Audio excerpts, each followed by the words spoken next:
119 days. That's how many days are left until the May 18th presidential elections in Poland. The number of potential candidates continues to grow, and there are also first registered election committees. Karol Nawrocki as a citizens candidate with the backing of Law and Justice. Rafał Trzaskowski from the Civic Platform. Current Marshal of the Sejm Szymon Hołownia from Poland 2050. Sławomir Mencen from the Confederation. Magdalena Biejat from the New Left. Adrian Zandberg from the Together Party. Marek Jakubiak representing the Free Republicans. Marek Woch from the nonpartisan self-governmental representatives all have declared to run in the presidential elections. At least 3 independent candidates can run in the elections: Piotr Szumlewicz, Katarzyna Cichos, Krzysztof Stanowski. Grzegorz Braun, by announcing his start, became a salt in the eye of the Confederation. Therefore, by a decision of the party court, he was dismissed from it. These elections are party elections. That is, the interest of the political party above all determines the candidate. I ask myself whether these candidacies are suitable for the implementation of the Polish national interests at a difficult moment of the world's transition from one system to another. Candidates have fanned out across the country, doubling and tripling their efforts to convince Poles, and election staff are collecting signatures. Experts give Karol Nawrocki and Rafał Trzaskowski the best chances to win. Their visions of Poland, as well as their election campaigns, differ significantly. Rafał Trzaskowski is now dressing himself in the feathers of the right and trying to win the favor of its voters. It's absolutely paramount. That's why I'm of the opinion that in 2026, Poland should spend 5% of GDP on defense, on security, that this is exactly what the whole European Union should do. But will Poles be fooled by such a radical change of views? After all, Rafał Trzaskowski is Donald Tusk's deputy. Rafał Trzaskowski will probably have to fit in with what Donald Tusk is doing, which is holding Law and Justice accountable. From the perspective of right-wing candidates, including Karol Nawrocki, all the issues that will be happening in our society will be addressed, because Karol Nawrocki, as a citizens candidate, pledges to deal with issues close to the Polish people.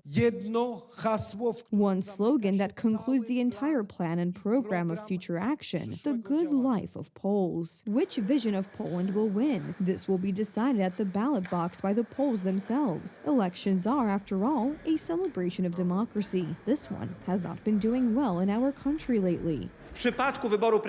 In the case of the election of the president, the Supreme Court's ruling on the validity of the election is a condition for him to be allowed into the hall and take the oath of office. I don't think I need to tell you what will happen if the president is not allowed to take the oath of office, who will then perform his functions in the place of the president.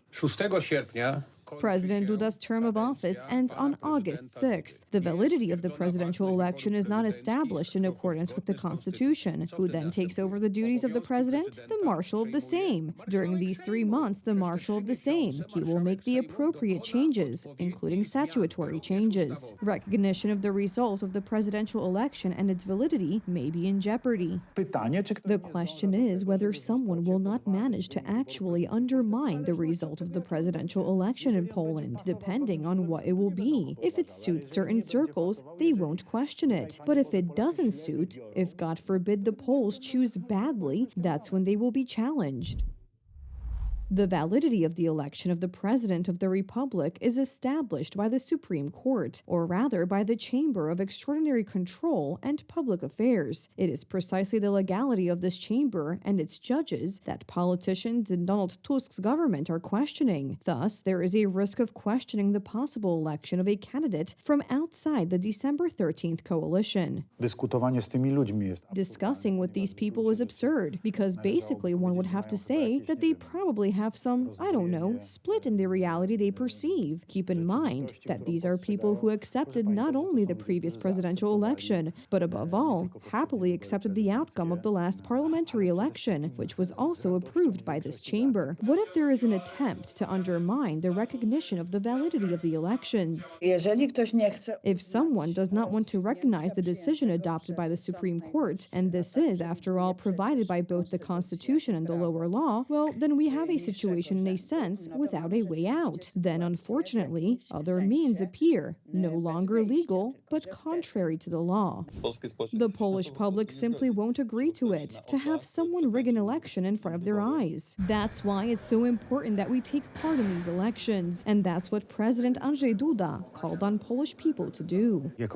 As the president of Poland, I can only have one advice and request for my compatriots in this situation. Please go to the presidential elections. Let this turnout for the presidential elections be overwhelming. Let these elections show the real will of Polish society. Let the candidate who wins these elections win them with a really huge support behind that person in the number of voters. Then it will be very difficult to challenge the outcome of such an election.